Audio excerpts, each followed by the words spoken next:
Richard, I saw you vibing to Mama Mia. Mia X was BMX all day. I saw you vibing. Yeah, I just start hearing the beat, and I'd be like, all right, you got to hear her verse because she came in at her ruthless.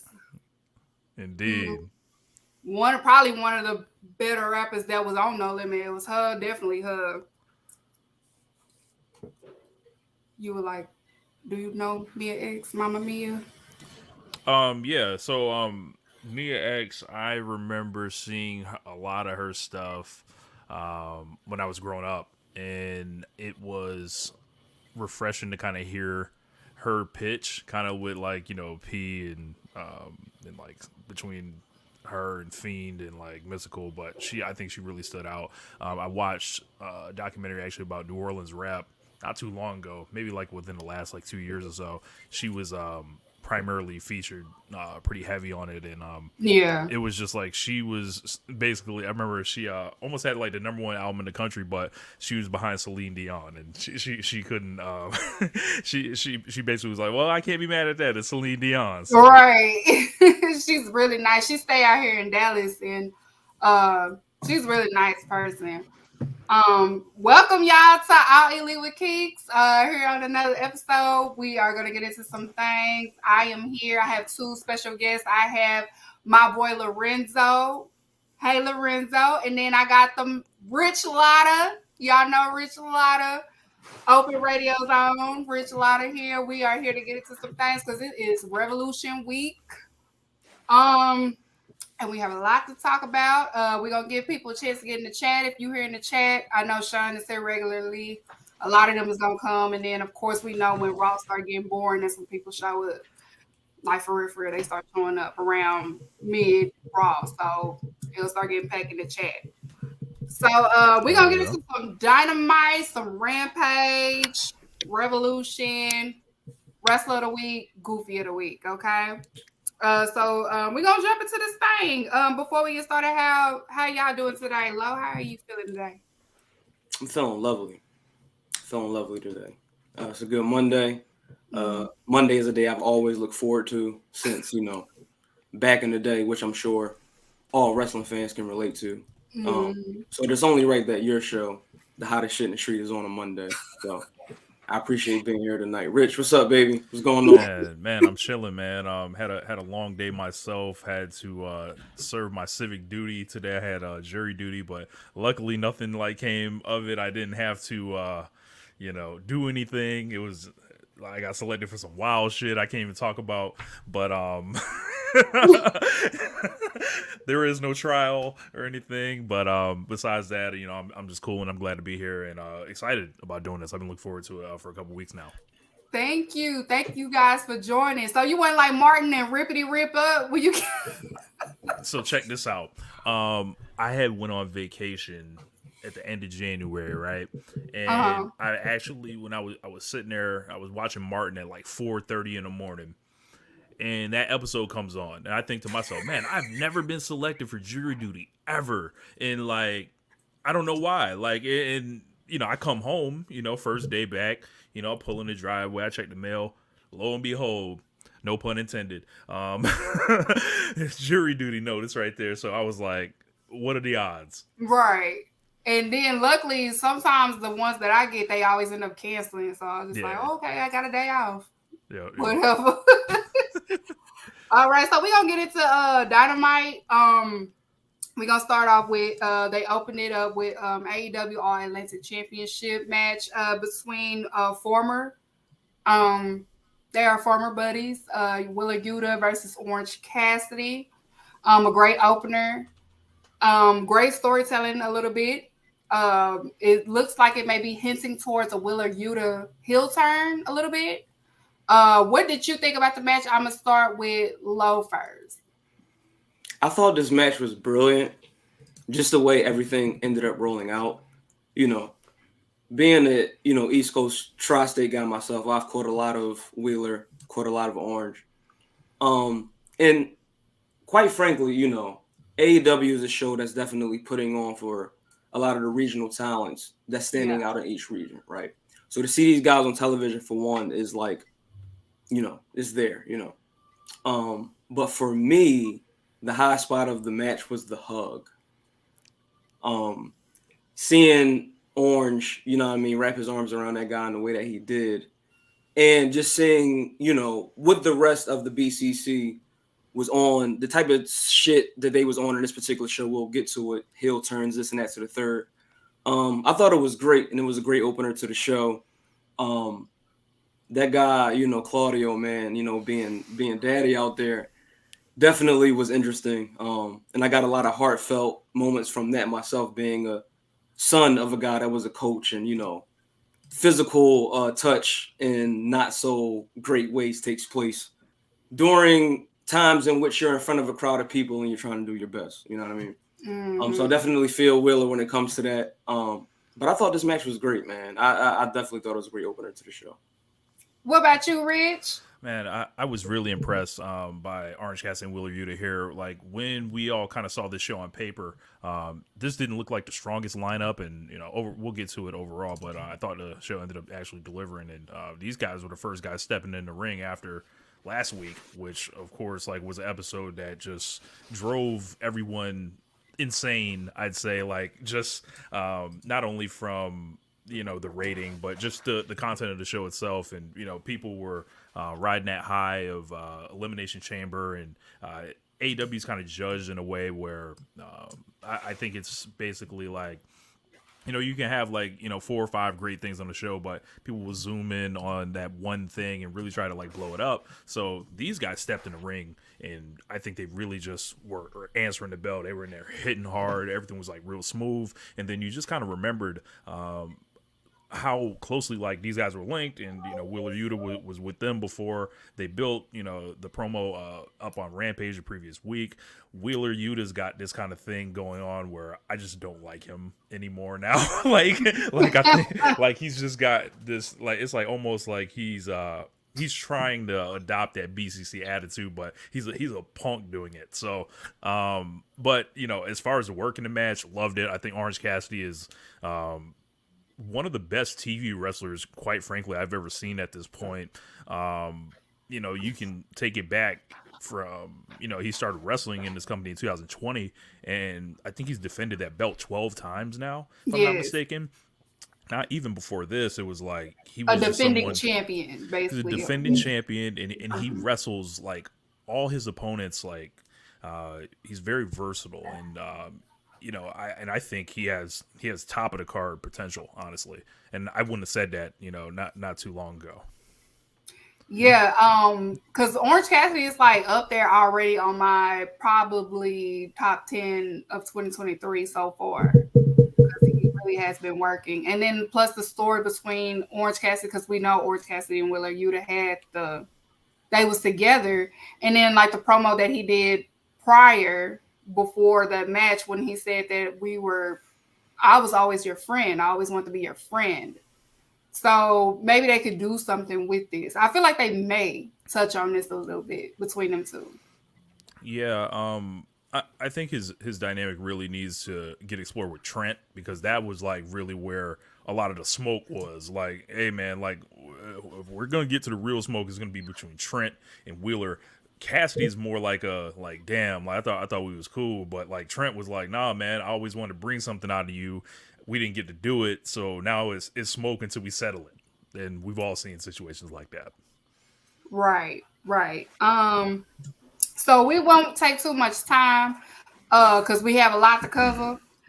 So we're gonna jump straight to what happened afterwards. After that, we had the Ricky Starks segment, or the promo, where he is looking for an open contender, and then we end up having Jericho come out. And of course, we knew that it was going to end up being a Ricky Starks versus Jericho at Revolution. But this promo was a little bit fun, and it was better because I know a lot of y'all was tired of this. But I told people to just hold on because I know where they going with this. But it was a cute little callback that Chris Jericho did with the list that people like to recirculate every now and then online. So what did y'all think of? Are y'all looking forward to this match between Ricky Starks and Jericho? Either or, yeah, one of y'all can start. You go ahead, Lo. Absolutely. Absolutely. This particular segment, as far as television is concerned, was definitely very compelling if you've been following the story of one Jericho and, Ricky Starks, you know what I mean? I'm a Jericho guy, you know what I mean? Been that way since I was a kid, since I saw him debut on Monday Night Raw. You dig what I'm saying? Back to Mondays, right? But in this particular segment, I was just really impressed with Ricky, with how he played the character and his motive and what he was trying to do and his goal, and pretty much kind of mentally backdooring Jericho, you know what I mean? And when it just came to, that zoom in with that wink and a nod, it was just priceless for me. You know what I'm saying? This is a match I'm definitely looking forward to. I think we're definitely probably going to get into some more details when we, kind of roll out the AEW Revolution card. Yeah. But just to see Jericho, right? And kind of the call back to the pin. You dig what I'm saying? That is like top 3 Jericho. The list is my shit. And I'm sure it's a lot of other people's. You dig what I'm saying? But when it's always wink and nods back to New York, I always, it's just a thing for me. You dig what I'm saying? Because I grew up in a house that was very WCW, very territory. And I was a WWF kid. You dig what I'm saying? But growing up, particularly seeing different things transpire in that company, different segments, different stories, and to see different things transplanted, into this particular company on primetime television with a guy like Chris Jericho, is just priceless. So priceless segment for me for sure. Yeah.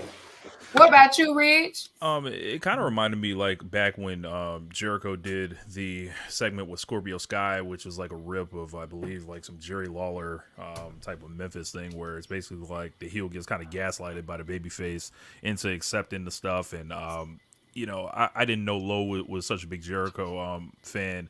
I think it's about time me and Keeks done linked up as two of the most vocal Jericho advocates, that exist. I had this little thing called "Never Count Out Chris Jericho." It's about a 1-minute video that I recorded last year about this time when everybody was trying to say he was done, he was washed, and all this stuff. And he just went out and had a great year last year. But as far as this segment, I think it kind of did everything it needed to do. It wasn't the greatest segment in the world, but it was I think for the people that have been prone to kind of tear this feud down, even as they haven't really even allowed it to kind of to develop, just so many questions of why does Jericho or why does Ricky still want to fight him? He already beat him. I'm like, well, if someone puts you through a table after they whoop you fair and square, or you whoop them fair and square, aren't you going to want to do something else to him? I don't know. That's just me. We've seen Stone Cold do it all the time. Right. We've seen this all the time. Right. And yeah. And I think people I think are very protective over Ricky Starks at the moment, and I think they've kind of invented this thing with Jericho, this vortex and stuff like that. But how I look at it is, this is the most consistent television time that Ricky Starks has ever got in the history of this promotion. Which what people wanted. And it's with a top star. He's gonna have a carved out section on the pay-per-view. They could always mess it up at the end by having Paul White come out and attack him or something like that. But as far as what we've gotten, the regular TV, the Andretti intermixing, the sub stories of Guevara and Garcia, this has all been pretty good. Very much. And I know people was referring to the pin, but it also kind of remind me of the segments that Jericho and The Rock used to have together. Because The Rock has also been open about how he loved to do just freestyle with Jericho because he's good at freestyling shit. So it kind of took me there when I saw it. I was like, they remind me of The Rock and Jericho, when they had those little segments. around the time with the whole what was that pay-per-view that they did, the WWE versus WCW? I cannot remember. Invasion. Yeah. Survivor Series. Yeah. I remember they did. I think they wrestled at No Mercy 2001 and the 2002 Royal Rumble, if I'm not mistaken. It was one of them. I was like, they kind of remind me when not the one when they was like going on. It's the one when they was going on Stephanie and Booker T and them in the ring. Okay. Stephanie and Booker T. I think that's leading up to No Mercy 2001, if I'm not mistaken. Somebody will check us in the comments. Yeah, the Vaughn already did. That's the WWE fanatic. But yes, Rich, I gotta have you on here because I will do a Jericho episode. I'm there. Say no more. Jericho episode. Yeah, I'm doing. Everybody asked me to do one. I'm gonna do one. I said I gotta get the top Jericho fans to do one with me. So I was like, yeah, I gotta get Rich on here for that one. But yeah, I agree with both of y'all. This is what everybody wanted. Everybody wanted Ricky Starks to have like a major match at a pay-per-view. We got that. Y'all want to see him on TV all the time. You got that. So it's really nothing you should be complaining about right now. Like this, you asked for, you got it. So she been that and did that. Could be a corporate lawyer or a hood. She's a ghetto type broad and her life. Yep, we riding. Project Pat, man. What? Look, y'all ain't see the footwork. You know, right. y'all ain't see. Front play man. it one more time, Graham. Play it one more time. She been that and did that. Could be a corporate lawyer or a hood. She's a ghetto type broad and her life. Hit that sassy Omarion spin. could never. Hit that sassy spin on y'all boys too. Omarion could never. Neo, you can't do it. We saw that versus. Okay, so next on the card that ended up happening was the Acclaimed and versus Big Bill, and I call him the evil Frank Ocean. The first, it's all love. My guy, Pittsburgh. It's all love, but he did look like evil Frank Ocean when he had the dye. This was another fun match on the card to me. It's just showing that the Acclaim is still, the top tag team. People are still riding for them. They haven't lost their momentum, even though they don't have the tag titles, but they still haven't lost their momentum. So it was another fun match. And Max Caster opened up with a freestyle that was so fucking funny. So I'm gonna start with you, Rich. What did you think about this match? I thought the match was cool. A lot of kind of good interplay. I think Big Bill's a pretty good tag team wrestler. He's someone I enjoy watching. I'm glad he got a second chance and everything. When the Acclaim came out, I got the same feeling as you, Keeks. It was like, man, he's got it still over. So I think it kind of was the perfect time to get the belts off of him. I died laughing. I was like, I fucking love these guys, and it was just they just made me smile. Like Max is a real clown with the lyrics sometimes, and I'm big into Bowen, so this is cool. What about you, Lau? From the jump, let's talk about that interest. I'm a big Acclaim type beat guy. I will say on record on this show that I wasn't a guy that was on the Acclaimed per se all at once at first. You know what I'm saying? I'm a big Swerve guy as well. So I had some things from my younger years still lingering. You dig what I'm saying? When that particular feud was taking place. But I'm definitely familiar with Max. You dig what I'm saying? Definitely familiar with Bowens. Definitely got to tip a hat to their work, on the scene and everything.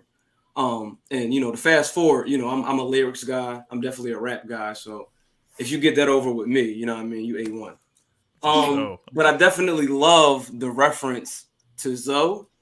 You dig what I'm saying?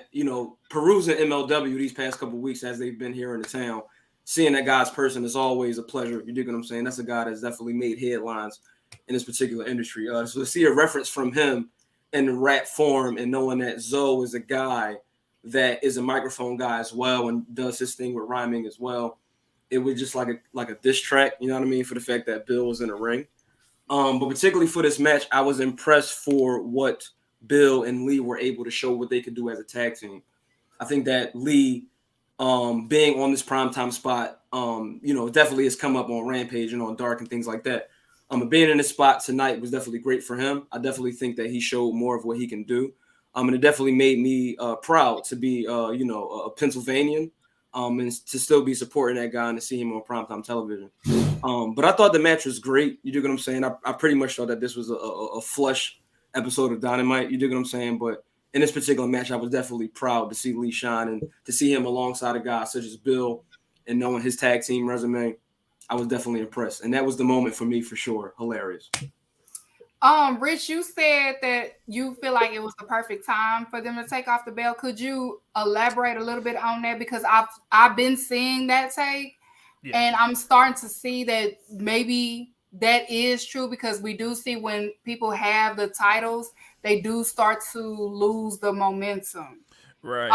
So may you just speak on why you think, why you see it. Well, for me, it goes back to the Guns.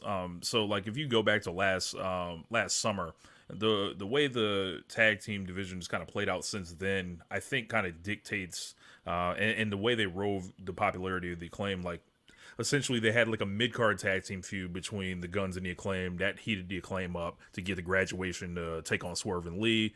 They had the 3-match series, went over like gangbusters, but the whole time the Guns were in the background, still messing with FTR, still, kind of being a consistent presence every week, teaming up with, I think it was Swerve and Lee they teamed up with, if I'm not mistaken. And then when they got that victory over FTR, I thought alarm bells should have been going off like, oh, okay, so they're about to do something here. I think taking the belts off of the Acclaimed, at this point, they had already beat FTR. They beat Swerve in Our Glory. They had pretty much cleaned out the rest of the tag division. And I think you take it away before it get, and they also had a very fun little series with Jeff Jarrett and Jay Lethal. I think you take it away and kind of you take the gas pedal off of them, because I don't think they need them anymore, because they're over without the championships. The Guns, like, it did a lot of work to help a lot of other teams out, and they're kind of throwing them something too. I hear these guys are well liked, very hard workers, and I think they've shown a lot of charisma in their promos. Maybe not so much like their ring ability. I think that leaves something to be desired for some folks. But as far as like the Acclaim go, they're good whether they're with the belts or without the belts at this point. They're established. If it was me, this entire year in the tag division, if you're not gonna end up putting the Bucks back in, FTR status still up in the air, how long can you stretch it out? Like really like having the rechase again for the Acclaim to win the titles. I think people will be way into that. That's a good point. I just wanted people to hear your point of view on saying that. Of course. And then after that, we end up having a Christian promo with Tony. And then we did see Jungleboy try to attack him, but that shit didn't work. Christian got it back in blood. Like I said, Christian is the heel of heels in AEW. I don't care what nobody say. The man, he's the man. And I'm a Christian fan. Shout out to the peepers that's in the chat. I am the captain of the peepers. I love Christian. He can do no wrong. What are you looking forward to in this Christian and Jungleboy or Jack Perry segment? Lo, you can start. I'm definitely looking forward to Jungleboy becoming more of a jungle man. Right. Man. So walk with me real quick, right? In this particular feud, we have someone such as Christian, right? Mm-hmm. Doing things and saying things that are very bad, right? We all know, I definitely got to go with references, Canadian wrestlers, this and that to the third, vice versa. When families get involved, right? No Sami Zayn. When families get involved, it becomes a particular type of story for people that are a part of families, that have situations with their families, that have had someone else step in and kind of mess up the situation with their family. And to see Christian, we all know what's going on in this particular feud. But to see Christian perform in the way that he is, they definitely weren't beatable. He's the turtleneck god at this point. It's like, you know what I mean, better than any college professor that I've seen, or high school or elementary. But I'm definitely looking forward to the man Jack Perry, right? Become who he is supposed to become, right? I definitely loved the fact that he was such a great TV draw when his company first commenced. And to see where he's come since that time, and to kind of see the growth until now, everything with Soros and everything now with Christian. You know, I just want to see him do it, man. I just want to see him get a little nasty as he's done, you know what I mean, and as he's shown, you know what I mean, black trunks and everything, feathers on the boots, you know what I mean. It's all good for me, but I just feel like, you know, in this particular match, Jungle Boy is going to become a Jungle Man. And that's what I'm looking forward to at Revolution. What about you, Rich? You feel the same way? Yeah, for me, like the Jungle Boy Christian thing is like it has a thread that ties literally back to the inception of the promotion, like with the whole Jurassic Express unit, and this is kind of the culmination of that thing, and this has been going on for years. People talk about long-term storytelling. This is I thought the cage match that Jungle Boy had with Luchasaurus was incredible. Obviously, they had to put everything on hold for Christian's I think it was a tricep injury, if I'm not mistaken, and it's kind of peaking back at the right time because Jungle Boy is kind of needing he's doing the thing where he's signaling where he wants the championship, and Christian's like an ideal opponent. He's such a smart wrestler, and he wrestles to he's so aware of his role. Like, all right, if you want to use him on top, you can, but if you want to use him in the mid card, he's perfect for that right now. And there still hasn't been a lot of slippage for anything like that.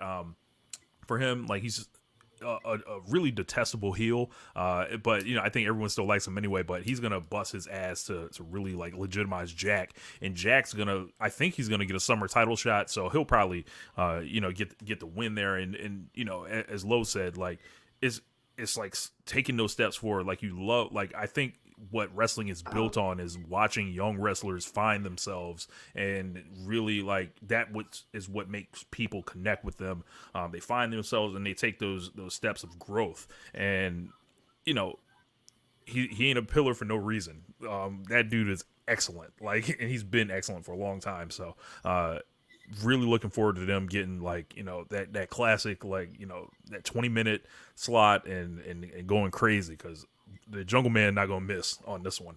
This is arguably he's had a championship shot before, kind of like a one-off, and he faced Kenny Omega one time, but I would consider this one a much more important match for his career at this moment.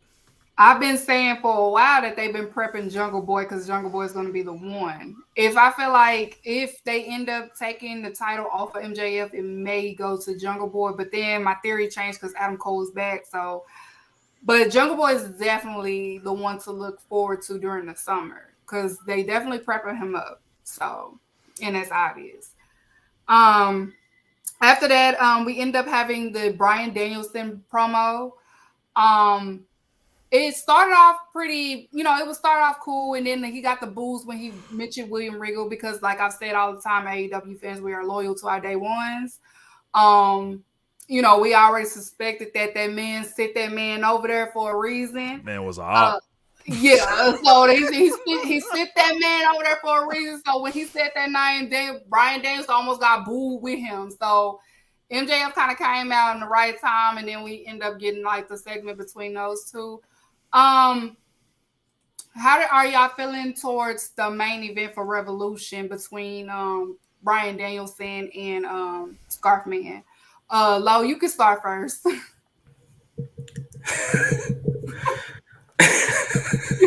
What? So, my short form answer for me is, thinking about the Young Bucks and basketball, and we're in that season. It's the second half of the NBA season. Mm-hmm. American Dragon in 30, man. American Dragon in 30 minutes. This is my thing, right? with the whole Iron Man thing. We referenced Canadian wrestlers a little bit earlier. People might have thought of certain things, but certain things might have went over people's heads. MJF is a good wrestler. He's good. He's really good. I was trolling a little bit a few weeks ago when I said, can this guy really go a full 60 with the Dragon? You know what I mean? And we'll get to some match stuff, but I'm impressed. I'm impressed with what I've seen over the past few weeks with Max Jake Freed, as I refer to him on Twitter, excuse me. Mm-hmm. But yeah, I mean, he's getting better. He's been in the gym. We see the work. Definitely condolences to his situation. I'm sure we'll probably get through a little bit of that. But yeah, I really think the way it's going to come off on camera, I don't know. I don't know. He might retain. He just may retain. You got to see. You know what I mean? I'm a guy that necessarily didn't want him with this title, at this particular point. You know what I'm saying? Maybe he could have got it at Revolution. Right. But we're going to see, man. I just think that from a wrestler standpoint, wrestling, catch wrestling and all of that stuff, chain wrestling, I don't know. I just think that, Danielson really going to watch this guy. But we're going to see what the result actually is, how it comes off on pay-per-view television. What about you, Rich? You feel the same way? I kind of struggle with this feud, the start of it, from kind of what you were saying, Keeks, like with the heavy Regal involvement. I would see Danielson start using his moves and the crowd fall silent, and it would just be like, why are we like we're not stupid, like we know like what happened like with this guy, and I think he's Max as like from a week to week promo perspective, like he's been up and down. I feel like he's been 1 week he's just been Dr. Jekyll, Mr. Hyde. Like he'll come out there and be like, okay, he's hitting right now, kind of much in the way he did throughout the first half of 2022, and then the other times it's just like he'll fall prone into like low hanging fruit stuff, like the stuff he did with Takeshita. I hated all that shit.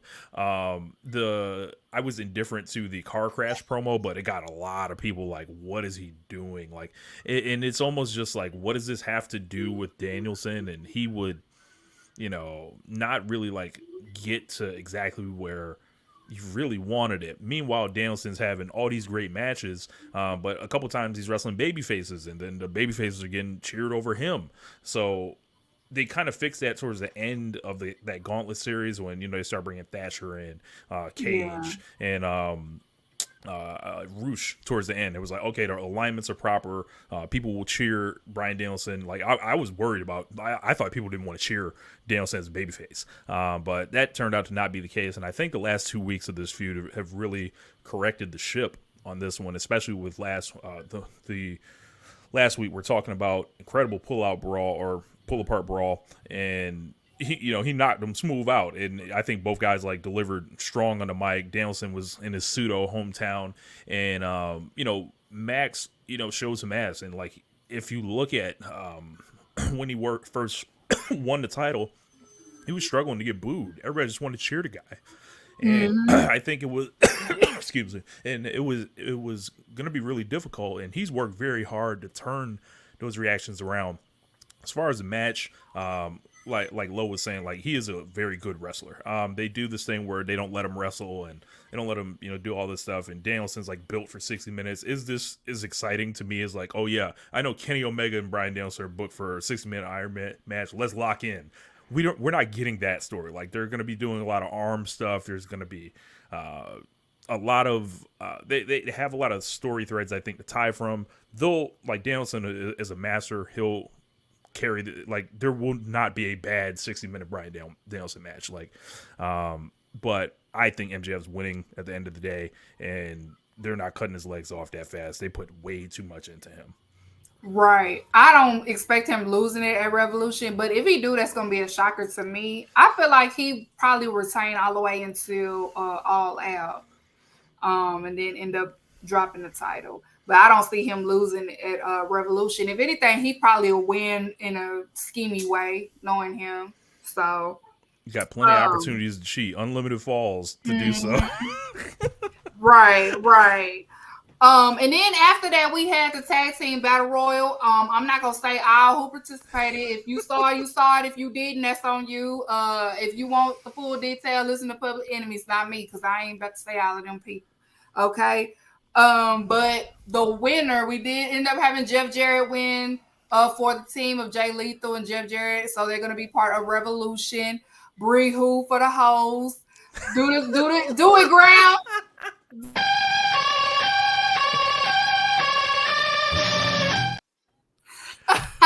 Shout out to, I know Shanti's in the chat. Shout out to Jeff Jarrett. I've seen it all the time on Twitter that he is one of the best signing that Tony has done in this previous 2022-2023 year. I have been enjoying Jeff Jarrett in AEW. I feel like it's kind of time for Tony to start trusting Jeff Jarrett creativity wise. What did you think about this win? Some people was upset. I wasn't.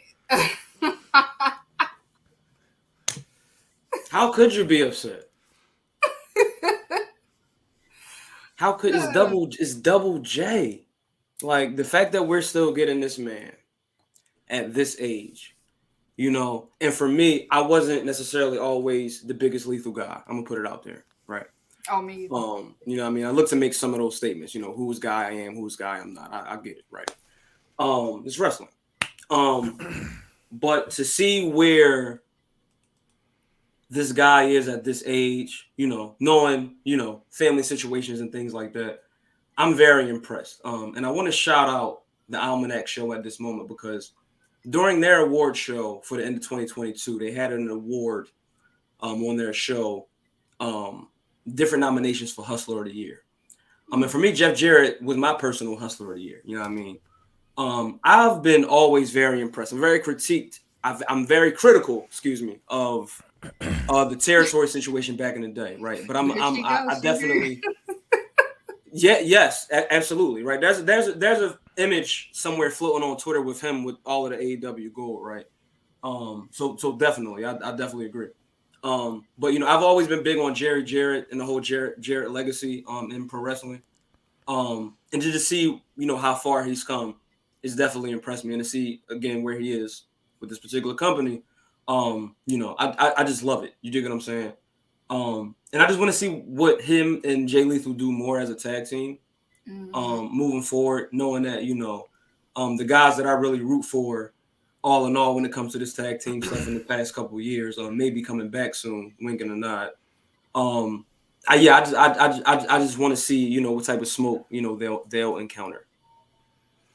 What about you, Rich? What you feel about Jeff Jarrett and Jay Lethal winning? So I'm not going as far as saying we need to strap up Jeff Jarrett or anything, but he's definitely a guilty pleasure of mine. On One Nation Radio, on my podcast, we have the aptly named Jeff Jarrett Finesser of the Year award, and he actually we broke the rules and allowed him to be nominated for his award for 2022. And just looking at all the things he did, he beat all those scrubs and never will be's and GCW and never gave the win back. Holla. I'm up out of here. Went to the NWA, got a ref job, got a check out of them.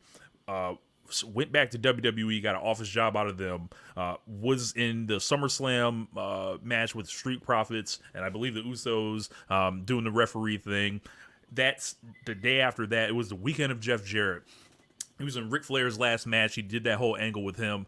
He convinced Tony Khan to give him a backstage job. Then he kept convincing Tony Khan to put him on TV. This man's an ultimate finesser. He never loses. It was always my prediction that he would end up running WWE one day, but it hasn't shaken out quite like that. But Jeff Jarrett is ultimately a guilty pleasure for me here, and I think he's absolutely hilarious, especially like with the last Outlaw thing. He's kind of reinvented himself. You know, he swings those punches all the way from Memphis. They come down, they still look great. He's in great shape still. I don't think you need to make him a main eventer or anything like that, but in the middle of the cards, he knows all the tricks. He just like starts yelling at the crowd. Watched, you know, a lot of, you know, obviously the Ric Flair's last match thing is very polarizing, right? But if you watch Jeff Jarrett's performance in it and how he walks to the ring, he just exhibits like ultimate crowd control, and he's he's an old school worker to the core, and it's so funny watching him because it's almost like this piece of wrestling that doesn't exist anymore. Right. If you are following Taco Champions on the chat, Hearts, she's the biggest Jeff Jarrett fan. So Hearts, you got to come up with the Jeff Jarrett fan base name, because people, we still some said the Brehuins. I heard Brehuins, the Slap Nuttons. So Shantice, you got to come up with the Jeff Jarrett fan base, because she was the one that was like, people made fun of me for being a Jeff Jarrett fan, because, as she said on my show before, she was like, 'cause Stone Cold told everybody to hate him, so everybody started hating him for no reason. So, Shantice, you got to come up with the Jeff Jarrett fan base, because he is appreciated in AEW, and AEW fan base do appreciate Jeff Jarrett. But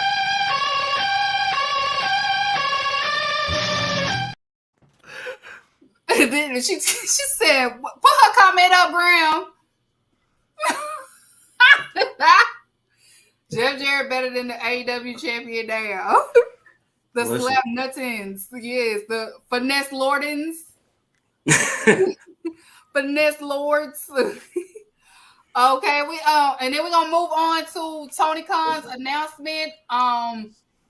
He finessed y'all to tune in to AEW. Speaking of finessing, that could have been an email. It could have been on the AEW page, but he wanted to let y'all know that we having the AEW All Access after the show Dynamite. So we managed to get the fucking slap boxing off of TV.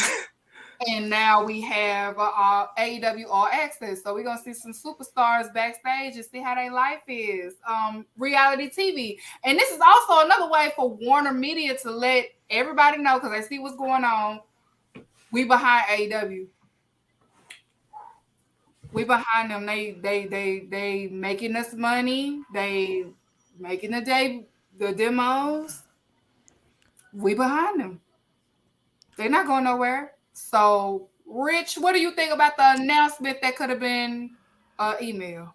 I think it was a cool. Tony looked very happy delivering it, and he was like, "I'm here, and I'm gonna get the hell out the way." Adam Cole, come in here and talk to these people, because TK may have had to attend to something else at the moment. But as far as like the show being announced, it kind of looks like a direct replacement for the Rose to the Top show to me. I think it is kind of interesting to see who's involved with it. Eddie Kingston on reality TV, sign me up. Right. I know, like they got a workout edited in his language in this thing. I think watching what Adam Cole probably went through in the fallout of his concussion, and seeing Britt, like, that's going to be an interesting dynamic to kind of watch.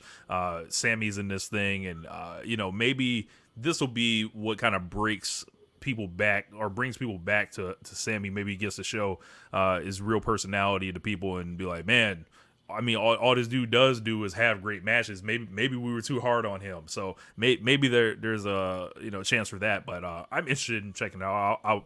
I'll throw it on. Why not? Yeah. What about you, Lo? You gonna tune in? I'm gonna definitely tune in. You know what I mean? I'm all for behind the scenes wrestling content, real life stuff, what's going on in the actual lives of these people, right? The human condition, relationships, family, this and that to the third. But I definitely will say that in the past few months, I've definitely caught wind of what Sammy has been doing on their YouTube channel, right?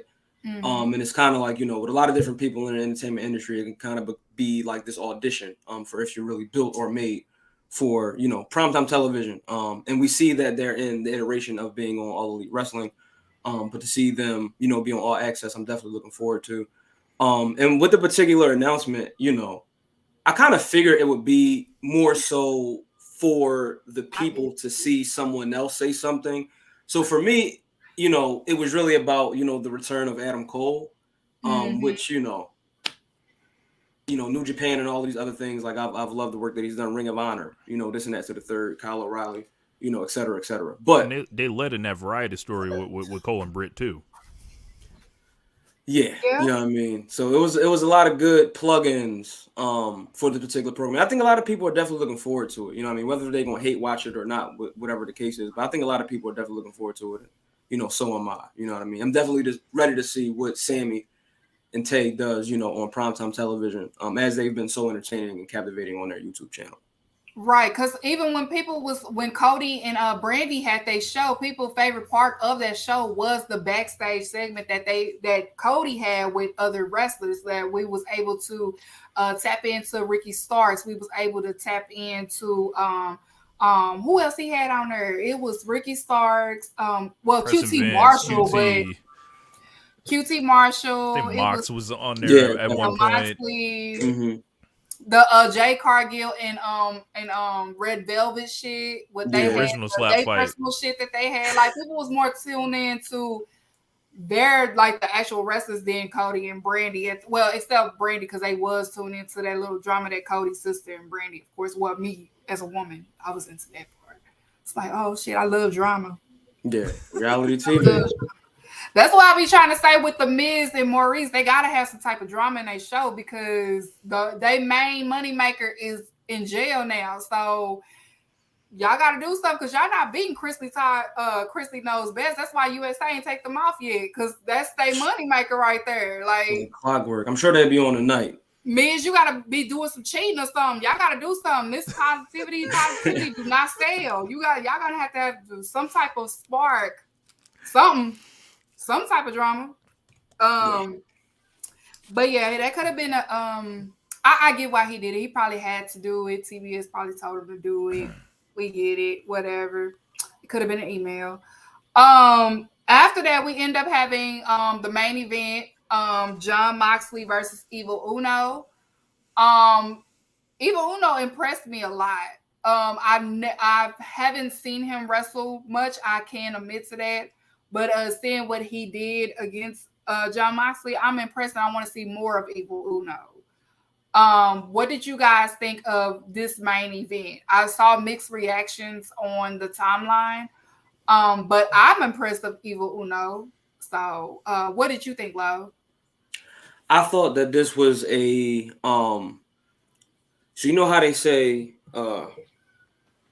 you put a bow on things, like, you know, it wrapped it up with a bow. Right. Mm-hmm. This movie ended, this thing ended, and whatever took place, you know, towards the, you know, crescendo, you know, coming down from that, and whatever happened in that story, you know, pleased the audience in a particular way, and it wrapped the bow around it. All throughout this particular match, the whole segment, the bow that was being wrapped around this segment was in barbed wire, and we'll get to that, right? But for me, I'm really impressed with Uno, and you know, the conversation with Hangman, and you know, again, this was a banger of an episode, right? I think that a lot was done in this particular episode where it's like, yo, we really need a banger this week, right? And whether people liked it or not, I think it definitely popped the ratings, right?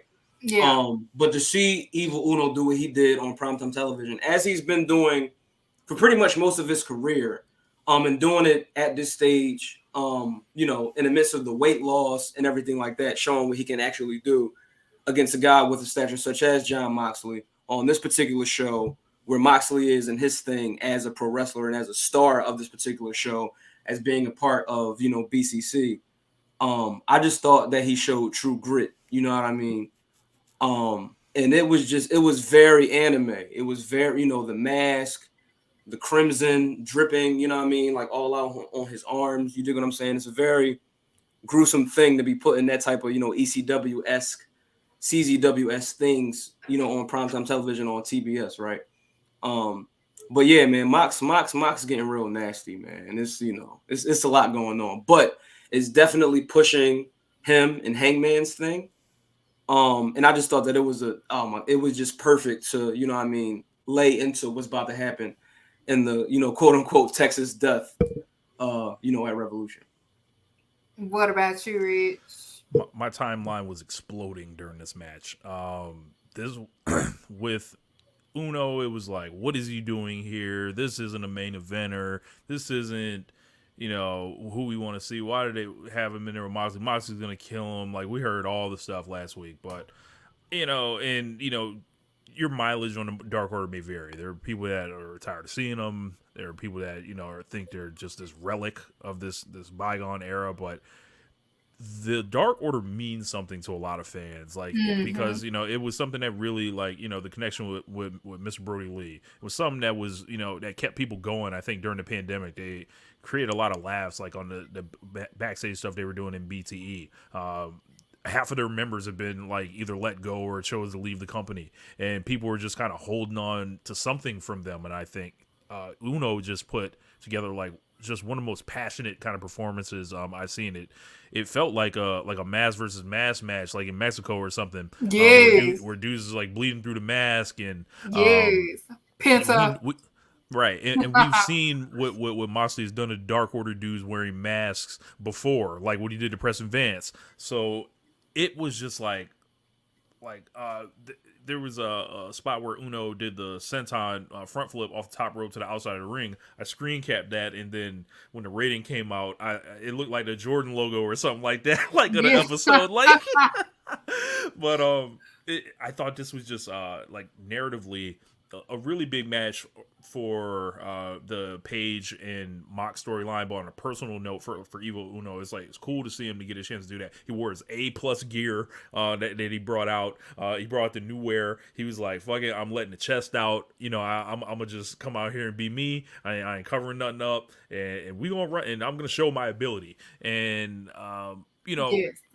if this is the peak of his career, awesome or whatever. But I think this guy should. Between last week where he cut the great promo, and this week he can definitely be useful in a lot of different situations. And what else can you say about Moxley? Moxley's he's a savage. He's and Destroyed that boy. yeah, he fought at the end of the day. He fought them up real good. But going forward into the match with Hangman, I love this rivalry. This has just been such a modern, macho, but at the same time vulnerable type feud from both guys, and they're both baby faces. They're not necessarily telling you who to pick, but BCC has shown more aggressive tendencies of late. You like the Dark Order, everybody loves the Dark Order, and Moxley's kind of just standing in opposition of them, yo, I don't want to hear your excuses no more. I don't want to, I don't want to hear, what your shortcomings personally or mentally are. It's time to run it that, because that's what I do. So come to Texas Deathmatch. I think we're going to get a match of the year candidate. Maybe the match of the night on Revolution, to be honest with you, Moxley and Adam Page, because that's the most anticipated match of that They're going to kick the shit out of each other. It's going to be a bloodbath. Right. So we'll get in a little bit of that. We're going to run through Rampage. So Rampage started. We had the Young Bucks versus Aussie Open for the opener of Rampage. Great tag match, very fun. Aussie Open pulled. They pull out the best in Young Bucks, and Young Bucks, of course, pull out the best in their opponents. I enjoyed this match. I had to rewatch Rampage, to be honest with you, but I did remember this match. This match just stood out for the night. Me personally, I thought it would probably be the main event of Rampage, but hey, it was the opener, I guess. Rich, I'm gonna start with you. What did you think of this tag match? Well, yeah, with Rampage, it's kind of formatted like the old Saturday nights main events are. Whatever the real main event is does come on first typically, because you can see no one's sticking around or it's less of a likely chance for them to stick around until 11. But I think the Bucks and Aussie Open, I've been watching Matt Jackson kind of move around. I feel like he's struggling moving around right now. He's still doing a lot of athletic stuff. Nick's, I think, is explosive and athletic as ever. I think Young Bucks and Aussie Open have a better match in them. Even that being said, they had the crowd going crazy in this. Bucks are my team. Love those guys, and I love Aussie Open as well. And I could watch these guys wrestle any day of the week. Glad we got to just get this kind of out of nowhere. And maybe, this is something that Kenny was out there as well.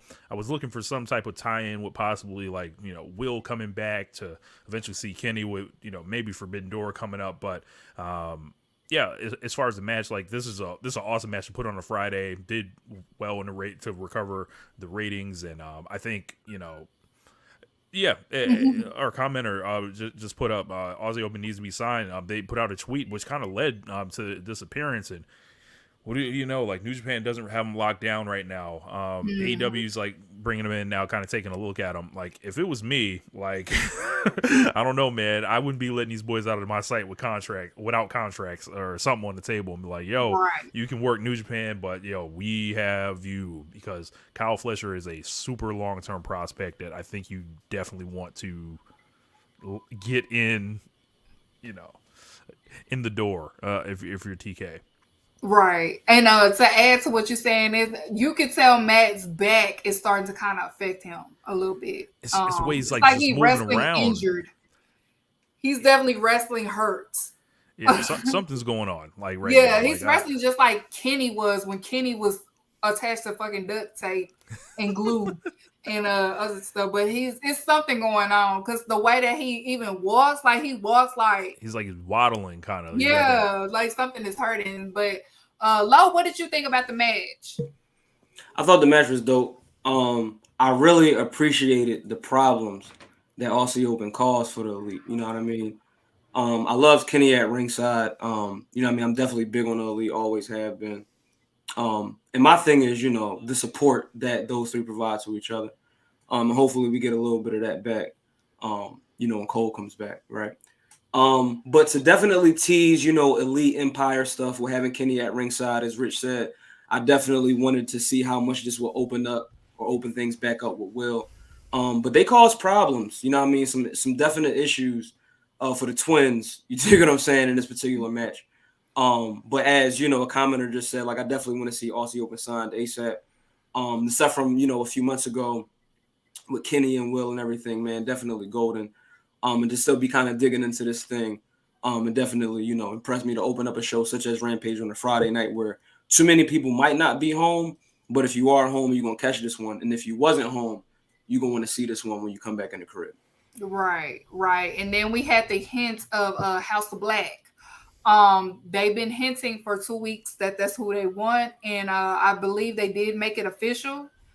So we're definitely getting the House of Black versus the Elite at Revolution, which I'm also looking forward to that match as well. So we had that happen. And then also after that, we end up having a backstage segment with the Guns and Evil Frank Ocean, and they end up attacking the Best Friends.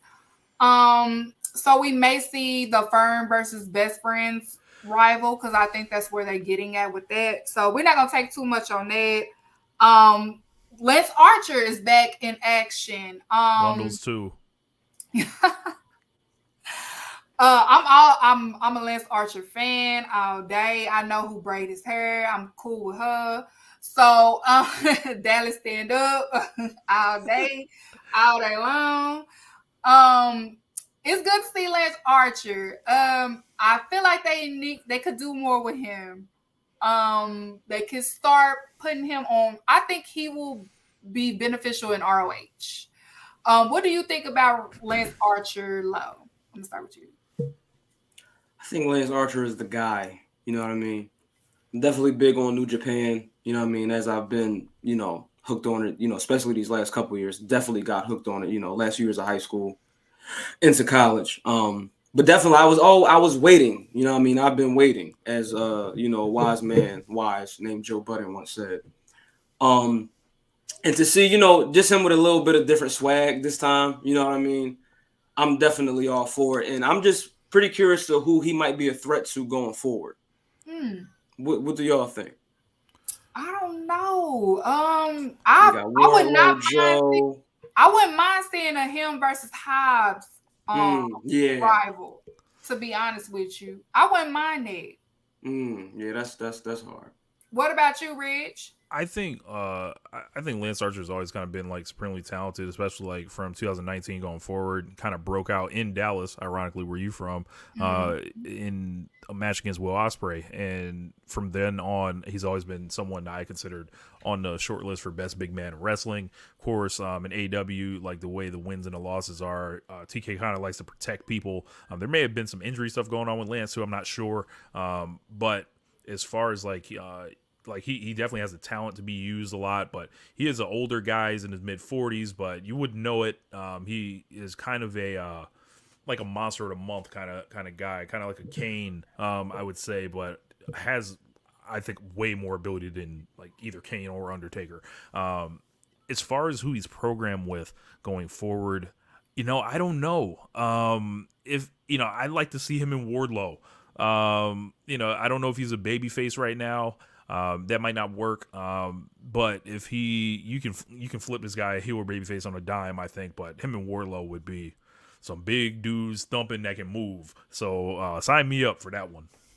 Most definitely. What I was about to say, I forgot what I was about to say, but yes, I would love to see more of Lance Archer. You can do some things with him, and to add to what you're saying, because some people didn't know that Lance Archer really been wrestling for a long time. He's like 20 years in, 25 years in. He's basically like AR Fox. Lance Archer is one of, like, he's been around, and he's finally getting his due. But he has had a lot of injuries. He's injury prone, but he's a great talent. So I'm going to move on to the main event. We had Action Andrade versus Sammy Guevara. I do want to point out Action Andrade promo.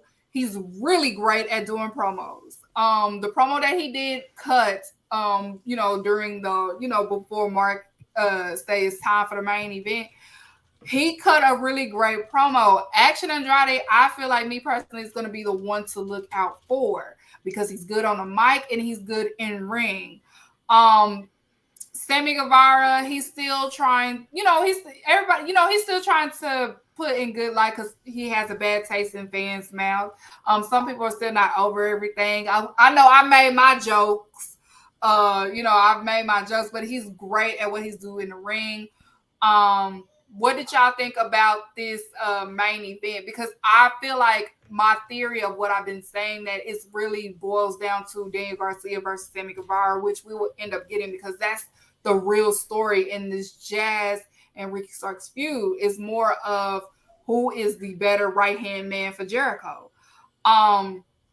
What did you think of the main event? I'll start with you, Rich, this time again. Love this. These guys' style is like right up my alley. I love like the high pace, flips, fast paced wrestling, and when like Action Andretti popped on the scene, I was fortunate to have caught his dark match against QT Marshall. So when they brought him out there, I was like, oh, this isn't some bum. Before the match happened, I'm like, this dude's actually raw. Let's see if they do anything with him. And then that was the match where he did the upset with Jericho. As far as like what happened last night, Sammy's the perfect guy to put him in there with. I think Andretti kind of reminds me, the way he moves around the ring is kind of like a young Finn Balor. But if Balor did flips, like, which is like, I don't know. I just kind of got that vibe from him.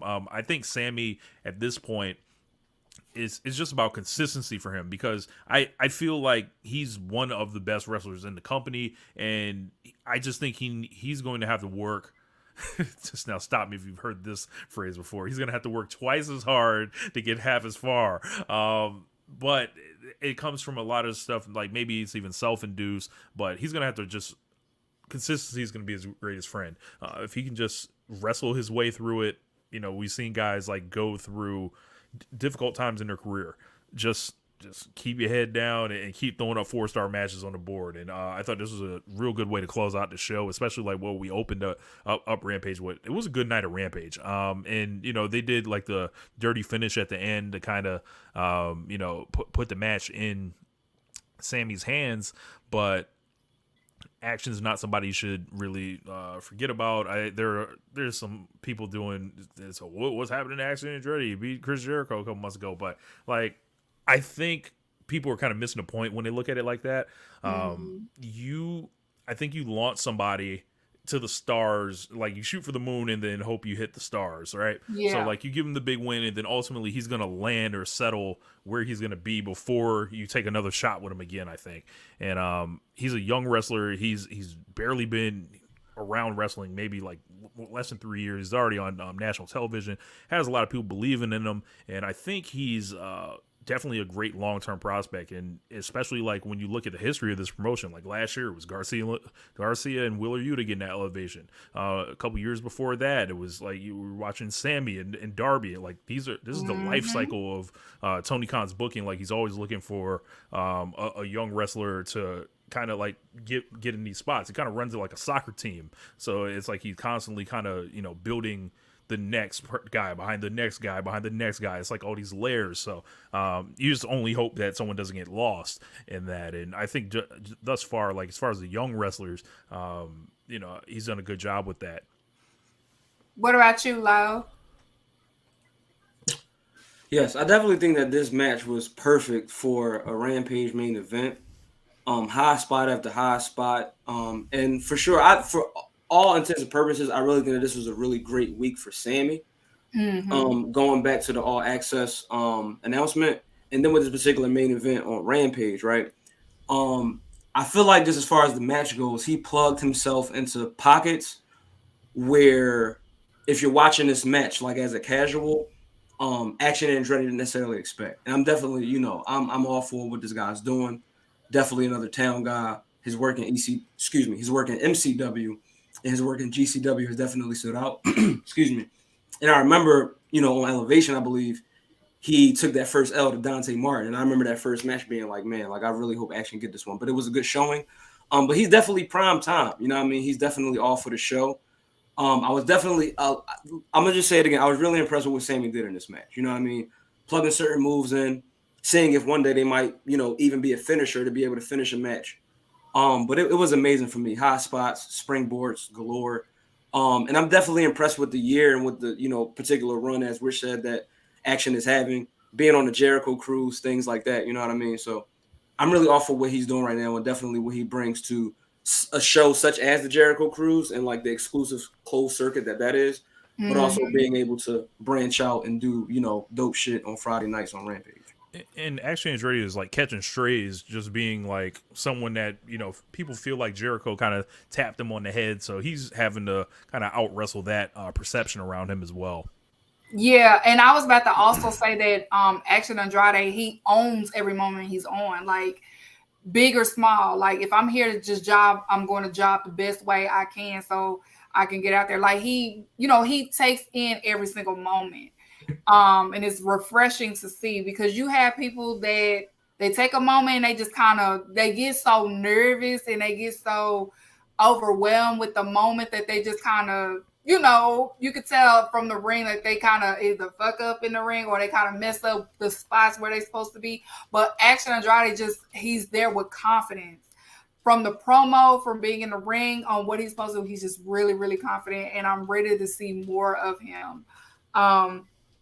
Because I was there when the upset happened. I lost my voice. I cussed out everybody. I told everybody to shut up. It was crazy.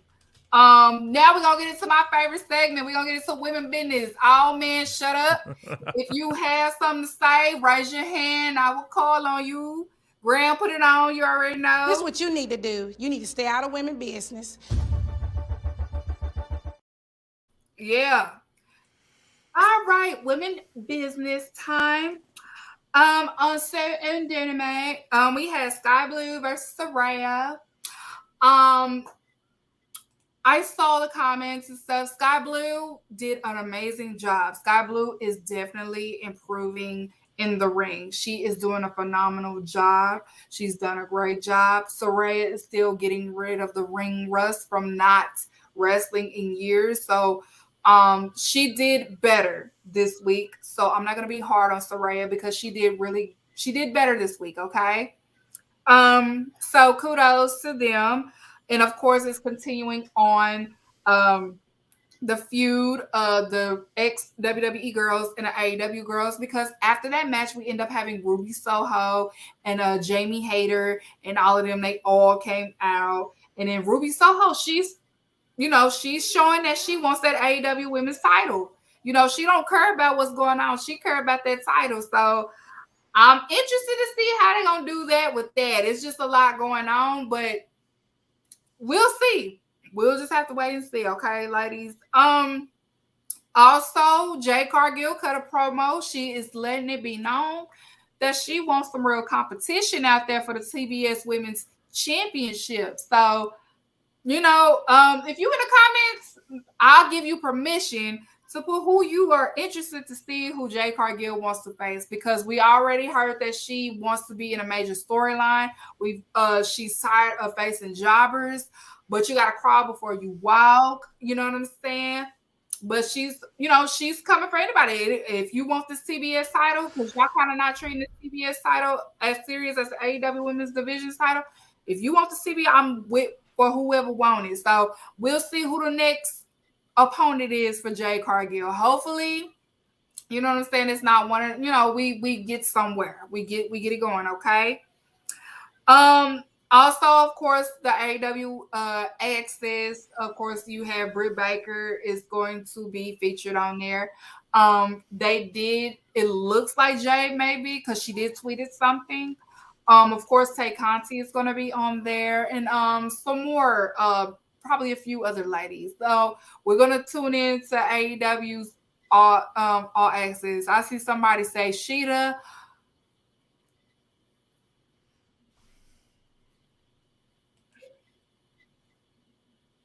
No. Okay. No, we're not there yet. We gotta crawl before we walk now. Not Sheeta, okay? No, y'all. Come on, y'all. Okay.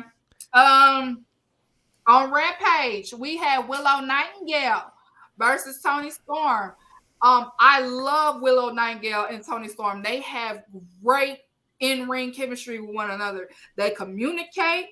They get their spots correct. They are just good in the ring together. I could see them two wrestle each other all day, every day. I would not get enough of it. Like, I love seeing them two wrestle in the ring. Toni Storm is so comfortable wrestling against Willow. Willow is comfortable wrestling against Toni. It's great communication. It's all about communication, ladies, in the ring. You communicate, you trust one another. These two, they have great chemistry, probably one of the best chemistries in the ring at AEW for the women's division thus far. We had that, and then of course Toni Storm took the dub. She was about to spray paint that beautiful black woman, and they came in and rescued the queen and was like, no, bitch, you're not about to do that to her. So we had that happen on Rampage. I also want to get on the unfair criticism of Saraya. Saraya has ring rust. She hasn't been wrestling. Some of these people that are giving Saraya a hard time was getting on people for giving CM Punk a hard time when he came back. That's not fair. Y'all wouldn't have done that if it was another man. Y'all didn't do it to Edge. Y'all didn't do it to CM Punk. Do not do it to Saraya, because that is not fair. She is getting her feet wet. She is getting there. So if you didn't do that to CM Punk, don't do that to Saraya, because you're just showing how much you don't like women. It shows how much you are a hypocrite, and we don't need that, especially if you in content. If you in content and you spoke on and you gave the excuses that CM Punk ain't been wrestling for a while, let's be patient, but you giving Saraya hell, you are the problem. Don't do that, okay? We don't need to do that, okay? Because y'all show y'all ass when it comes to women, but y'all be patient as hell when it comes to these men. If you was patient for CM Punk, I need you to be patient for Saraya. And also, the demo shit did start. Saraya shit was high, okay? So leave her alone. Give her time. It's gonna take time, but she getting there, because she did good this Dynamite. She wasn't trash. She's getting better. She hasn't wrestled in years because she had a broken neck. Keep in mind, she had a broken neck, okay? So y'all need to chill out, okay? Because like I said, if you didn't do it to CM Punk, if you didn't do it to Edge, do not do that to Saraya, because that shit is not fair, okay? And my AEW Women Business of the Week goes to Sky Blue.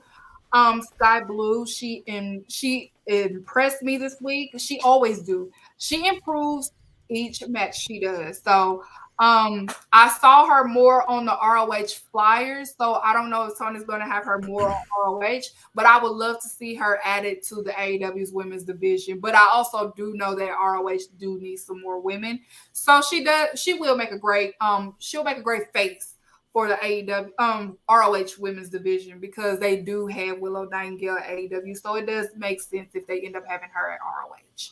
So that's it for my women business. If anybody got a question, anybody got a comment, raise your hand. I will call on you. Anybody? Go ahead, Rich Slaughter. The floor is yours. What if you did give it to Edge and CM Punk? Then you okay.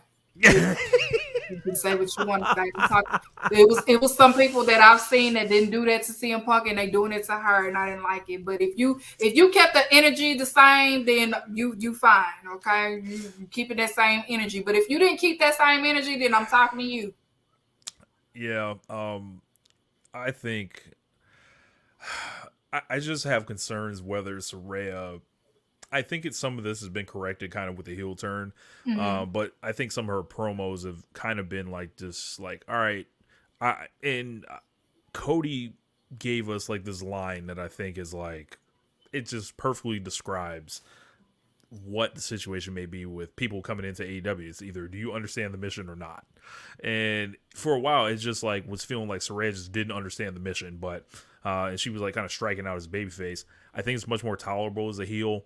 I think the question and the problem is like, ultimately, do we want to see her fight against someone like, with her and Britt Baker? Like that match was like, rough at the pay-per-view. And then like for her to be, put in the championship position, like Jamie Hayter's been coming out here like not missing. So like, I think people are concerned. They're like, all right, maybe this is happening a little too fast, and it may not necessarily feel all earned thus far. But it remains to be seen. If you say give her some time, Keeks, I'll give her some more time. Yeah, just give her some time. Now, Tony, please don't do what I think you may do. Don't give her that title at Revolution. Don't do it. Don't do it. Okay, just. We understood with CM Punk. Don't do it with this Saraya, because we thriving right now. We don't need that. Okay, she's not ready. But I mean, I don't know.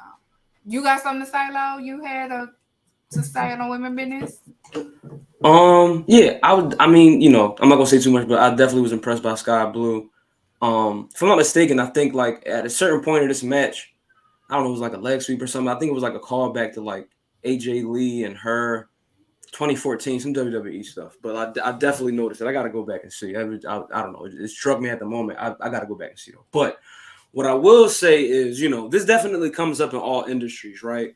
When, there's someone coming back that may identify as a female or as a woman, we always get like those harder critiques, right? That was something I was seeing in a lot of the YouTube comments, right? On the particular minutes that they included on YouTube, on the AEW YouTube channel. And it was just a lot of guys saying like, yeah, the ring rust is showing, I see this a lot of times when in battle rap as well, right? When it's a person we didn't see have, a performance for so long, when they come back, it might be a stumble or something, this and that. But like the men face way less, criticism. But yeah, I definitely think Saraya is, she's climbing, right? She's getting there. I'm definitely seeing like shades of that 2013, 2014 page, in this iteration as Saraya. But yeah, man, I definitely think that we all, probably should give her a bit more time. But I definitely agree that like the title shouldn't go on her yet. Yeah. You dig what I'm saying? So even if like Jamie retains or whatever the case is, but I really like what Ruby is getting into. I really like the mix up, and I really want to see like what side is which, and what she ends up doing. And it's just a real high spot for me, like to see her entrance, and then like Jamie's entrance during these particular situations, with this whole feud. So I'm definitely excited to see what happens during the weekend. Most definitely. So that's it for AEW women business. You know what I'm saying? Make sure y'all cop the women business shirt. So we're on Revolution Week. The card has been out. I don't know if it's official card, but they put more matches on the card. It's one of the pay-per-views that people have not been hyped for due to AEW being a little bit underwhelming for the past few weeks. But I am still looking forward to Revolution because when it comes to the actual card, it was just like Forbidden Door last year. Like people was just like, this is not. But then when Forbidden Door happened, it ended up being a great pay-per-view. So I'm not gonna question the cards because when we actually see it, it may turn out to be a great ass pay-per-view. Are you excited, or are you I'm gonna ask y'all just briefly, what are y'all looking forward to most on the road to Revolution? I'll start with you, Lo. I mean, I think that the build to this particular show, I think, so like this is the thing, right? Definitely, this is All Elite with Keeks and friends, and we're talking about All Elite Wrestling. So to kind of go back a little bit, I feel like AEW has always been more scrutinized and under the microscope even more. When it comes to these particular like shows, you know what I mean? Like we definitely had like the first, whoa, what's going on in the wrestling business when All In was first announced, right? Yeah. And people always had these very high expectations and things like that when we went into All Out, and then once you go into Double or Nothing, and then you got like the Mox debut, and it's very like Tony is a MFer. You know what I mean? Like regardless of what we say, the jokes we make, and this and that to the third, like he's doing quite a job. You see what I'm trying to say? But to lean even further to this particular show and at this time, I think that a lot of people are trying to shade AEW and what they're trying to do at Revolution, and even some of the ROH stuff that's coming up right with the Supercard because it's Mania season, right? Right. And so when New York, right, and the Fed, this and that to the third, etc., takes a front seat finally, right, in the wrestling business, as they've been, I guess, in a certain way, right? We got the Bloodline, which, I'm definitely impressed with, but that's not what we're talking about tonight. But with this particular show, I definitely think that, we as in All Elite supporters, people that want to see All Elite Wrestling flourish, I think that we definitely need a good Revolution, right? And I definitely think that, certain people need to be, just showing a few things, by Tony and company. And I just think that for me, I'm definitely looking forward to pretty much the whole card. I think the card is really flush. I think it's a slam dunk by Tony. No pun intended necessarily. But I just think that, people just need to give this company a chance to really get its motors running. You know what I mean? Like this is year 3 going into year 4. So, I definitely think that like when those types of things are said by people online and things like that, it's always something else that's kind of like the distraction away from, some of the really creative things that's going on in All Elite Wrestling.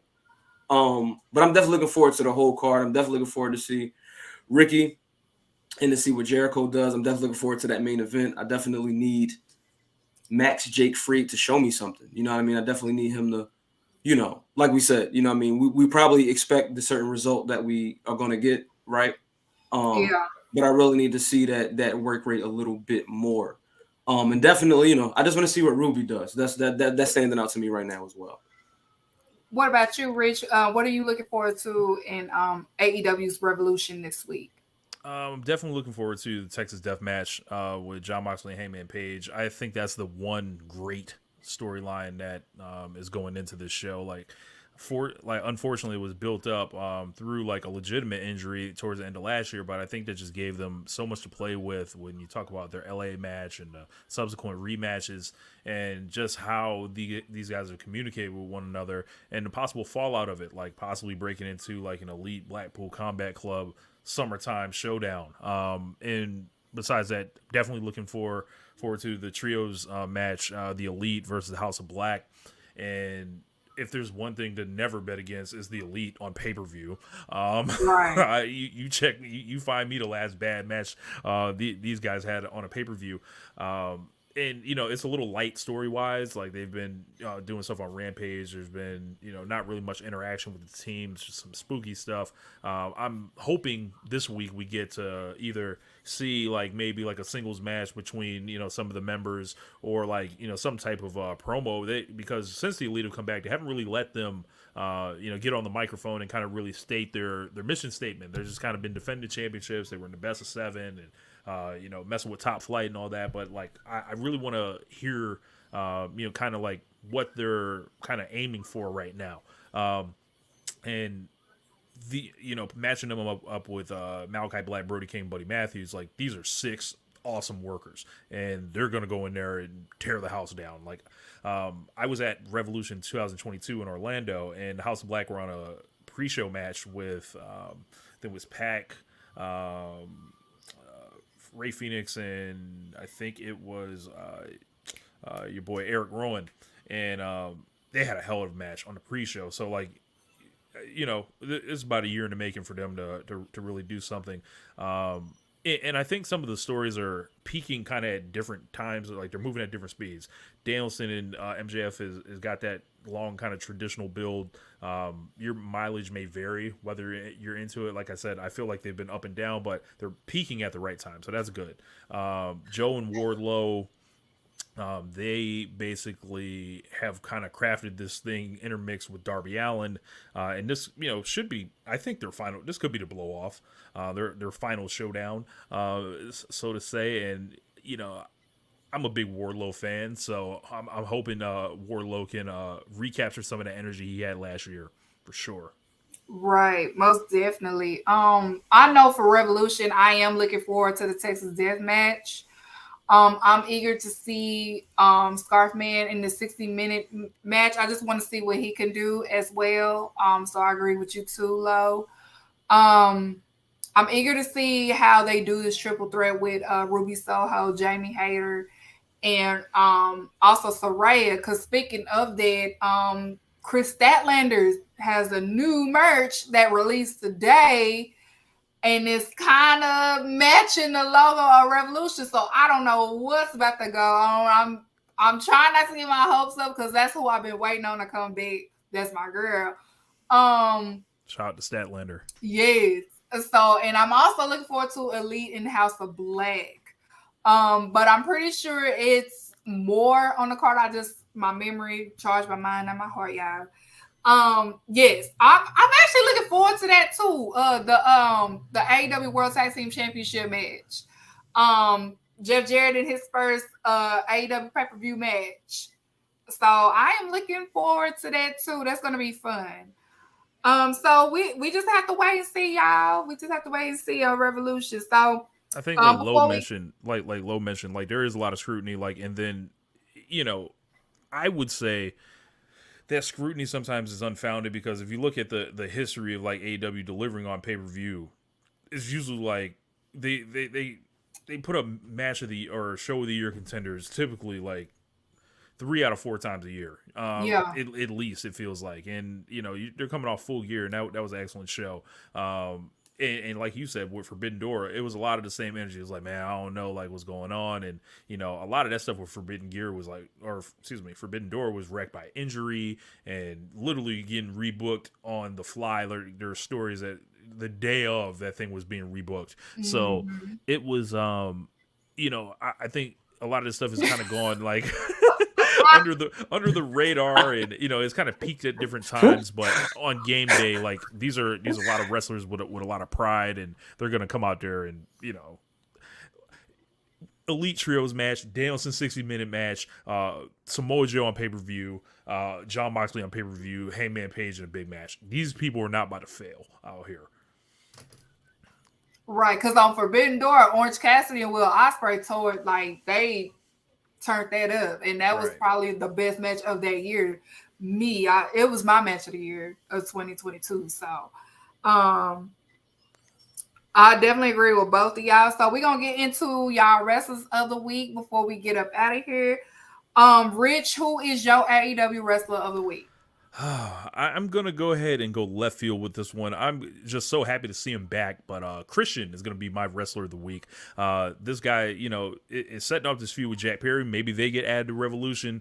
I think that he's doing such a great job coming back, because a lot of times you see guys come back, they're chasing the cheers, they're chasing the welcome back. He's not interested in none of that. He's interested in being despicable. He is interested in Jungle Boy's mother. He is interested in he is interested in being hated and standing in the way and being a roadblock for a young wrestler because he's an old, crusty guy that sees the time. Crusty. He sees the time slipping away. Even though he's fresh dressed, like in the the turtleneck. He sees the time slipping and he may be broke. According to Jungleboy, because of the wife may have taken his money. So there's a lot to explore there. But I'm gonna go with Christian coming back and setting it off on Jungleboy. What about you, Lo? Who is your AEW wrestler of the week?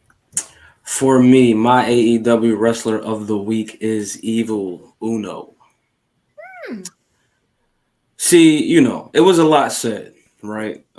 This was definitely very, very, very triple mania type graphics we were getting out of this particular match. And to see him, attempt to come back in the way he did against a guy such as Jon Moxley that is no stranger to this, right? And we see what ended up happening, right? Like seconds before the show ended, before the trademark went up.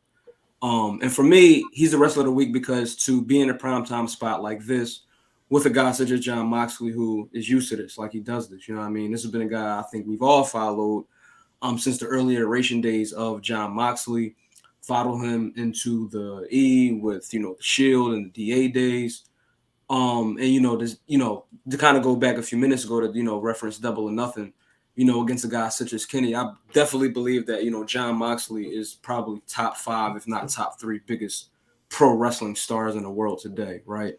When that wild thing comes on and everything, right? But, for me, Evil Uno, doing what he did and, definitely kind of having a bailout in a way and kind of seeing John get out of there in such, a way in which he did some pretty shitty things.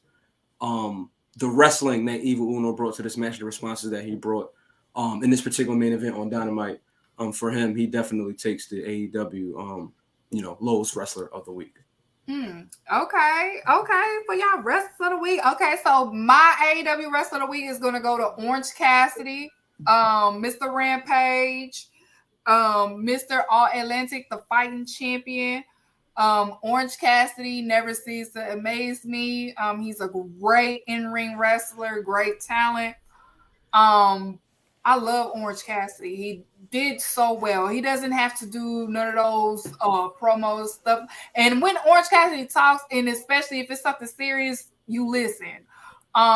When Chris Statlander had the match with Britt Baker for the AEW Women's Championship, and he yelled at Chris Statlander and said, "Get your ass in that ring," everybody was silent, like, "Oh shit, we never seen Orange Cassidy like this." So I love Orange Cassidy, so he is my AEW wrestler of the week. My black business of the week, it goes to ForUrWear. He's doing a great job, getting black wrestlers that's in indie wrestlers and also in content. So if you are an indie wrestler or in content, you should check out ForUrWear to get your distribution and stuff started. I do have my merch is on his site as well. So get with ForUrWear. That's my black business of the week, ending Black History Month. So we're going to get into Goofy of the week. The Goofy of the week goes to these AEW fans that are fucking miserable on these timelines. Listen, we used to have fun. I don't know what happened, but we used to have fun. AEW fans, we used to have fun. We need to get back to the basics because some of y'all is fucking miserable. Man. Punk fans, most of it is CM Punk fans. If you a CM Punk fan, that's who is miserable on my timeline. It's always y'all. It is always them. I don't know what it is, but you CM Punk fans and you FCR fans and y'all AEW fans, y'all need to, I don't know what y'all need to do, but y'all miserable. Y'all is causing shit to be unfun in the AEW fun world. Because something wrong with y'all. Tony Khan, stop getting on that side of the AEW fans Twitter and get back to the fun side because we ain't doing that shit. That's them. Get away from them. Leave them alone. They miserable. So if you a CM Punk fan, that's y'all. That's all y'all that's being miserable. So the AEW miserable. Oh!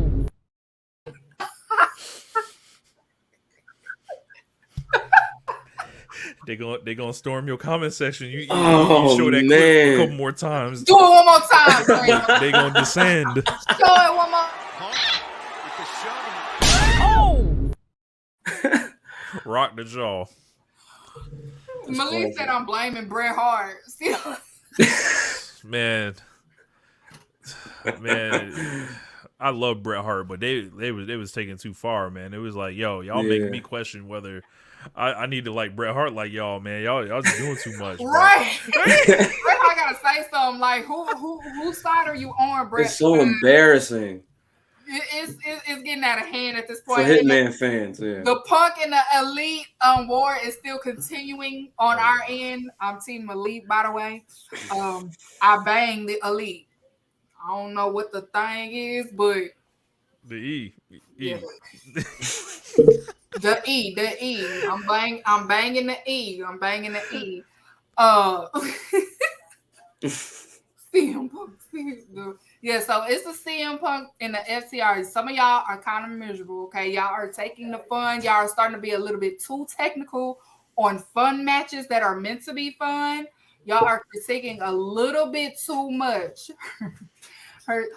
Speaking of the main Eagles fan is here. I have one of them on here. I told her that you left the flag up, so he's happy that you left the flag up, Mama. I appreciate seeing that every time I log on. Oh my God! All Elite with Keeks with friends. You know what I mean? Sometimes, most times it's up, but it's like I just want to say that in the Dallas household, for that flag to be up, I will tip my Philadelphia 1980s World Series cap and just say thank you, Mom, for representing us well. That wing and everything that comes with it, the midnight green. Everything I definitely appreciate it, Mom. Thank you so much. We got a lot of Philly things going on tonight. We got Iverson's high school jersey, 1980s. Oh my God! It's well represented. Yeah. We'll be at Mania in Philly. We know Mania will be in Philly next year. Oh my God! There we go. We know. Okay, so y'all, I'ma have a drawing on Saturday. No, actually on Revolution, before Revolution. I'm gonna have a drawing. First 25 that DM me that wants to be in the drawing. It's your chance. You may win 150. I feel I'm in the giving spirit. So first 25, you DM me, no cost, none of that. Just DM me that you want to be in the drawing. I'm gonna do a drawing at Revolution and more details on the timeline. I'll let everybody know. Any announcements? Do you guys have any announcements before we get out of here? Lo, you have any announcements you want to make? I just want to thank and appreciate y'all. Shout out, Public Enemies, you know what I mean, the main channel. Shout out All Elite with Keeks and Friends. Rich Lotta, you know what I mean, the incomparable. You know what I mean? It was my pleasure to be on here with you tonight. For myself, y'all can follow me at Lo For Real, 2 R's on Twitter, Lorenzo For Real on Instagram. Definitely a lot of things coming forward. I'll be on Black Guy Wrestling Podcast sometime in the spring. Almanac show sometime during the upcoming Mania season. And, I just definitely appreciate being on here with y'all tonight, being able to, talk this crap shit and just have fun. You know what I mean? As Steve was saying, just have fun. You know what I mean? So those are the announcements for me. I definitely appreciate y'all. Thank you. A lot coming soon. Rich ain't the only rap up in here. I can rap too, man. Hold up. I done came down. I can rap too. What you mean? It's the rapping. It's everything. He hold the flag. You know what I mean? You seen him. You know what I mean? He moving around. You know what I mean? Is this a battle? I can rap battle too. I can do all of this. Man, hold up. I'll be Smack. I'll be Remy Ma. Y'all can battle. Let's go. Rich, do you have any announcements you want to make? I just want to say thank you for letting me come on. Lo, pleasure speaking with you as well. And Keeks has been a long time coming. Glad to we definitely need more voices like you, like you. Doing your thing and all that. And it was just, I was fortunate to, run into your account and just saw you taking on matters that I would love to speak on, in a more uncut way that I just don't, but I was just like, Keeks will get it. It's all good. I actually do have an album coming out on Friday. It's actually already available for purchase directly from me. You can check me on my Twitter. It's written at RichLadder32 right there. But Friday on my album Dream Machine will hit all DSPs. And you guys can check out my wrestling podcast with One Nation Radio on the Social Suplex Podcast Network. We also stream Monday nights on Twitch typically as well. And also we have like the YouTube and we do the clips and all that. So, shout out to Public Enemies as well. Yeah, so make sure y'all get Rich Ladder's new album on Friday. I'm definitely gonna have to tune in to the new album. Thank you guys for joining the show. Lo, I know you were supposed to be on here the last time things happened, but I'm glad that you joined in with Rich Ladder. I'm glad you came on the show as well. Thank you, fellas. Make sure y'all follow them on Twitter, all of their social outlets. Make sure y'all support them as well on everything that they do. They are really great. Rich Ladder, I do tune in to Open Radio. I do tune in. So thank you for joining. I do love your content. Lo, I don't know when you getting back on the podcast then. So it's it's a lot going on. You know what I mean? Yeah, okay. We might be seeing a lot of things being controlled in the next few months.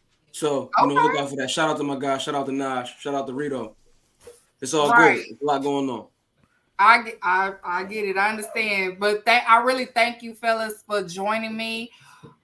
Make sure y'all follow them. Make sure y'all follow me. Make sure y'all follow Public Enemies Podcast. Now I ain't do no ROH nothing, so they will do it. So listen to them on Wednesday because they will cover it. I wasn't covering all of this today. It's too long. So I wasn't covering it, but make sure y'all tune into Revolution. Next month it is Women's History Month. All month, all Elite with Keeks. All I'm having is women guests. So it's gonna be ladies' night every night on my show. It is Women's History Month. April, I will be in Chicago for the Women of Color panel. So me and Mama Keeks will be out there. So if you're in Chicago area or you going to the Comic-Con, I'm grateful to meet you guys. I don't have issues speaking my mind, so make sure you have your cameras because I'm going to be saying what I feel. Get your tape decks ready. Yeah, get your tape. I say what I feel and I mean what I say. So I will be speaking on that panel. Also, make sure y'all tune in every Monday live. Y'all subscribe and everything. Other than that, Graham, get my getaway music. Take me home. You've mentioned a couple names recently. Who were they? Listen, man. They call me the problem, but you could call me the can man because anybody can get it. Africans, Americans, Dominicans, Mexicans, anybody can get it.